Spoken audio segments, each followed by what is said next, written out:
Hello everyone, this is Rick, and welcome to Astral Club.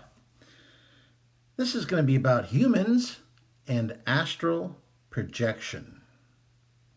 Before we get started real quick, just want to mention if you'd like to support the channel on Patreon and our mission in spreading the knowledge of astral projection far and wide, we get no commercials and we can talk back and forth easily at any time using the Patreon email, and there'll be a link in the description. Next up, if you'd like to learn to astral project and you want to set up a lesson with me, there'll be an email in the description where you can ask for more information. And we can help people who would like to learn astral project, or if you're an experienced projector, how to perhaps do a better job at targeting and increase the number of projections. Humans and astral projection.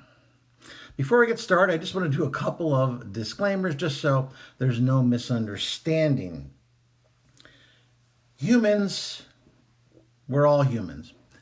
We're all part of the same species.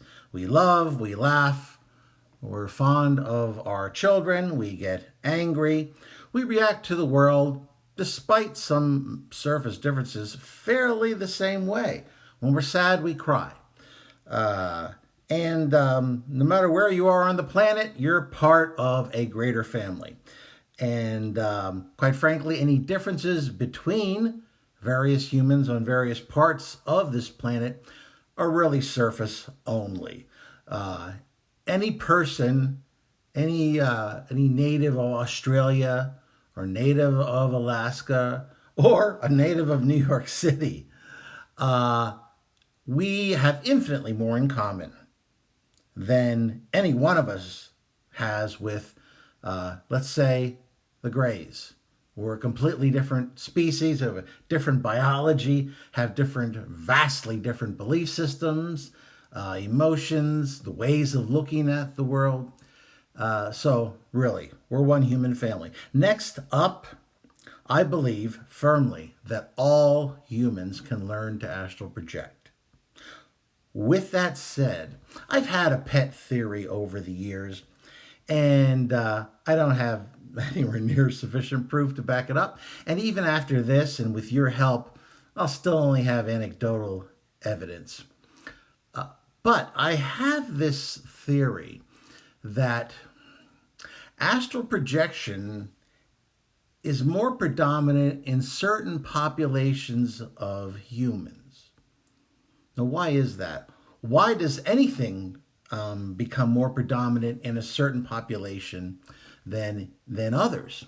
Well, whereas we all are human, we have common ancestors, all of us, going back 50, 80,000 years.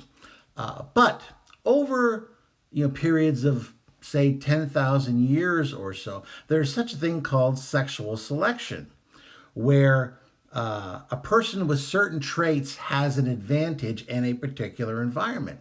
So a woman, and let's face it, women are the ones who control the sexual selection process. They end up picking that person to father their child because they perceive them as being a person who is able to interact with their environment in a superior way. And that's a smart thing to do if you want your children to grow and to be supported and to be able to survive long enough to have their own children. Let's give an example of this. Now, every human, who's not afflicted with any sort of, biological or disease or other problems that occurred at birth, are able to run. And but does that mean that we're all equal runners? No. It's a fact. Look at Olympic records that Kenyans, Ethiopians, born in the Rift Valley area of Africa, which has a very high elevation, fosters long-distance runners. Over the millennia, there has been a selection process The ability to run long distances allowed hunters to chase down large game. The ones who were the best at it, who had the best respiratory systems, who had the proper lean musculature, who had the long limbs, the long legs, were better able to compete in that environment. So over the millennia, they were selected, and it was their genes that were passed on. So today, when they're running at sea level somewhere in a competition, many times they sweep away the competition. Now, let's take a look at the native peoples of Alaska, let's say the Inuit. There was no advantage to that population of having lean, long limbs. In that environment, it's very cold. Food security was often low, and so they had to learn to burn calories efficiently, to heat their body efficiently, and to be able to survive periods of time without foods. Persistence in hunting was selected for. So what you ended up with were bodies that were shorter than a Kenyan's body and a little bit stockier. Those are surface differences. They all still were humans. They all still had that divine soul matrix spark. But because of the environment, relatively minor if you think about it, changes were made to the various human body type to adjust to that environment. And of course, that's not just humans. Any animal over millennia will be selected for certain characteristics that give it a survival advantage in their environment. So that's just an example of a physical example of how that works. My theory is that there may be certain cultures on this planet where astral projection was valued in some way that it ended up being selected for, which would mean that those genes being passed down over thousands of years might end up with a individual who, because of their particular genetic makeup in the sexual selection process, are more predisposed to being an astral projector than others. Keep in mind, as I said, all humans can project, but just like all humans can run, but some are better at it than others based on these environmental advantages, disadvantages, and pressures. And if you'd like to help me out, what I'd really appreciate is, of course, you could ask your questions and make any comments, but I'd also like for anyone who is projected or has never projected, if you could just put down real briefly what your ethnicities are and if you've ever projected. I'd love that, because at least I got some anecdotal evidence that perhaps I can prove or disprove, at least on a surface, unscientific level, to see if there's anything there. Personally, I come from English, German, and Italian stock. My father projected. He doesn't like to talk about it, but he's an older generation, raised in religion and what have you. I project. You might say I had a certain inclination towards it. My daughter has projected. Now, all of that might be coincidence, certainly, but it might also be evidence of some possible genetic link. So that's what I'd like to explore. So I want to take a look at some ancient peoples who talked about projection. And if they talked about it in their ancient writings, then it must be something that they were aware of, that they valued in some way, shape, or form, or else they wouldn't have bothered to write it down in some of their most sacred writings. Let's go back to ancient Egypt real briefly. The ancient Egyptians had a lot of afterlife belief systems. They believed in soul travel, and part of their tradition was the Ka, leaving the body and exploring the astral planes. After death, of course, they would then do so on a more permanent basis. But they very much had that particular belief. There was a Judaic slash Christian saying that was mentioned in the Bible, if you recall. It was in the second epistle, Paul's second epistle to the Corinthians. And that's where he talked about, and keep in mind back then, the writing technique they used was you didn't want to brag, so you talked about yourself as if you were talking about someone else. It was just a conceit that they often used. Anyway, Paul talked about really an experience of his, where he said, I know a man in Christ who 14 years ago was caught up to the third heaven. Whether it was in the body or out of the body, I do not know. God knows. He's describing someone who had an astral projection, himself. And but it was such a new experience. He wasn't sure whether he was in his body or he was out. Of course, he was out of his body. But anyone who's been new to astral projection has also had that question in their mind. I know they've had a doubt. Geez, did I project last night or did I sleepwalk? There's always that little bit of uncertainty. But I have no doubt that Paul actually projected himself to the astral plane. And he mentioned it, and he didn't go any further into it because as someone who was interested in spreading the word of his religion on earth, he didn't see any practical advantage to it. So he just mentioned it because it was certainly interesting, but he didn't go into it. The ancient Indians in Hinduism have perhaps one of, if not the longest reach in their scriptures concerning various practices, including spirit travel. Baba, the Indian spiritual teacher, said about astral projection, in the advancing stages leading to the beginning of the path, the aspirant becomes spiritually prepared for being entrusted with free use of the forces of the inner world of the astral bodies. He may then undertake astral journeys in his astral body, leaving the physical body in sleep or wakefulness. Many gurus going back thousands of years, right on up to the present, have demonstrated that they believed in and that they participated in astral projection. And this is also particularly interesting, as perhaps part of my theory, that 4,000 to 6,000 years ago, there was a migration of peoples who lived in the Indian subcontinent. They migrated through Eurasia, and that many of the populations going right into Europe, if you go back far enough, can trace their lineage to that migration.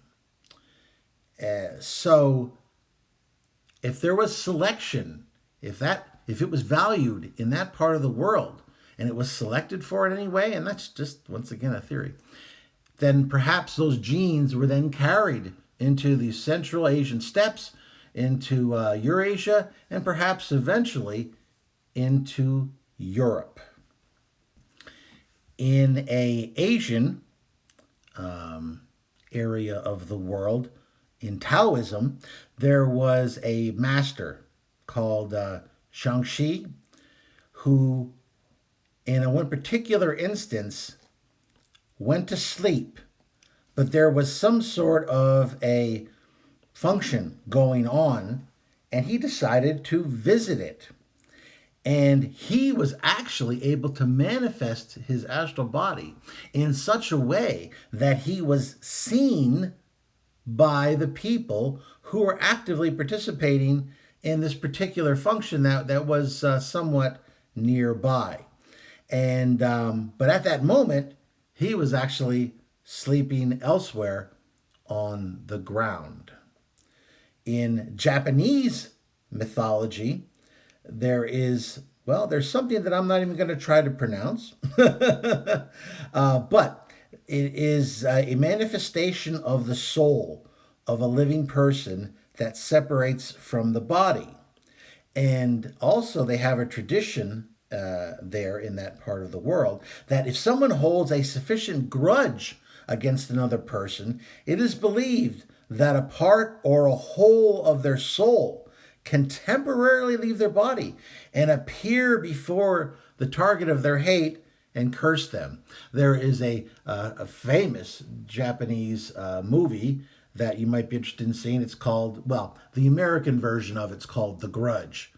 But there's another Japanese version which the name escapes me. Now, let's look at the quote unquote New World. In Amazonian tradition, the Yaskomo of the YY, and the Yaskomo is basically a spiritual teacher, healer of that nature, of the YY tribe, is believed to be able to perform a soul flight that can serve several functions, such as healing, flying to the sky to consult cosmological beings, in particular the moon or the brother of the moon. They use that to get a name for a newborn baby, and that name is very important. Not like how we name people. For them, naming a child is a part of their identity. It's a part of their personality. It becomes part of their spiritual journey and mission. So finding that name is not just, a flighty thing. It's a highly important activity. And they also fly to something they call the cave of the peccaries, and they look for or ask for the father of these beings to help them gain an abundance of game, and it also helps them to fly deep down in a river to get help from the river beings as well. In the Alaskan area of the world, we have the Inuit. And in the Inuit tradition, they believe that there are people with special capabilities that are valued. They're known as the Angakuk and are said to travel to remote places and report their experiences in matters important to their fellows in the entire community that would be unavailable to people with normal capabilities. And they're also able to stop bad luck in hunting or cure a sick person. Now, let's take a look at fairly modern information on astral projection. Where did it come from? Now, this may just be some sort of a sample of Eurocentrism. I'm not going to discount that. But there's something that's very interesting here. When we look at notable practitioners of astral projection over the last few hundreds of years, of course, yes, we have the ancient Indian, i.e. Hindu, tradition of astral projection going back many, many thousands of years. That is most definitely documented and cannot be denied. But within the last few hundred years, when you look for books on astral projection, you run into books by Emanuel Swedenborg.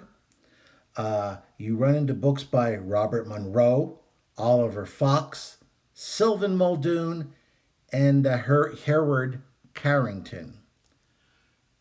These, while I don't know the ethnicity of each and every one of these individuals, their surnames point to a European ethnicity. And that's interesting in that I have that ethnicity. So is there any connection there? I don't know. Like I said, perhaps it's all coincidental. Perhaps it's just Eurocentrism and the other voices didn't make it into print. But I find it interesting on at least a circumstantial level that these people all have what might be considered Anglo-Irish type names.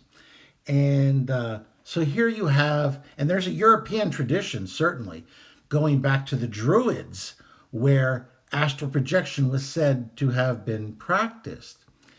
And of course, there was also many, many centuries of tradition of witches having this ability to fly through the cosmos accomplishing either positive or negative activities. And of course, many of us are aware of the many witchcraft searches that went over the years in Europe, due to some paranoia associated with the perceived ills that these magical practitioners or witches, might be carrying out. But the fact of the matter is there is this tradition, at least within the last few hundred years, and it seems to, be voiced more modernly by Europeans. And if these Europeans were perhaps genetic stock, and I know I'm reaching here, but if it was from these, if it was from the Indian peoples carrying those genes over thousands of years into Europe, did that then become a part of the European tradition? And is that why then today that perhaps people with European, i.e., or Indian, and perhaps Native American, perhaps some Asian influences here, that there were societies that believed in this practice to such a degree that in one form or another, these people were valued in their society. And when you're valued in a society, no matter what that society values, you have an advantage in the sexual selection process. So that is my theory. It might be a little half-baked. So did astral projection follow along some of these traditions? Did it come into Europe from India? Are there certain areas of the country too, like some of the natives in the Americas? And I didn't mention the people in the natives in Australia that also have a certain tradition in astral projection as well. So I guess what I'm saying is my theory is there may be certain populations that over the millennia have selected for astral projection. And that's my basic theory. So who knows? We're not going to solve it here, but if you'd like, I'd really appreciate it. Like, as I said, if you could just briefly write down what your ethnicity is and whether you've projected or not, perhaps it'll give me a little bit more information to perhaps develop this theory a little bit further. But once again, let me just say that we're all humans. We all have that divine, eternal soul matrix spark. We are all the same species. And I believe that all humans have the capability to astral project. I can also run, but I can't run like a Kenyan who, has been selected for long distance marathon running. So in that situation, I have a dramatic disadvantage. Yes, I can still run, but I'll never run like that particular individual can. Well, that's the episode.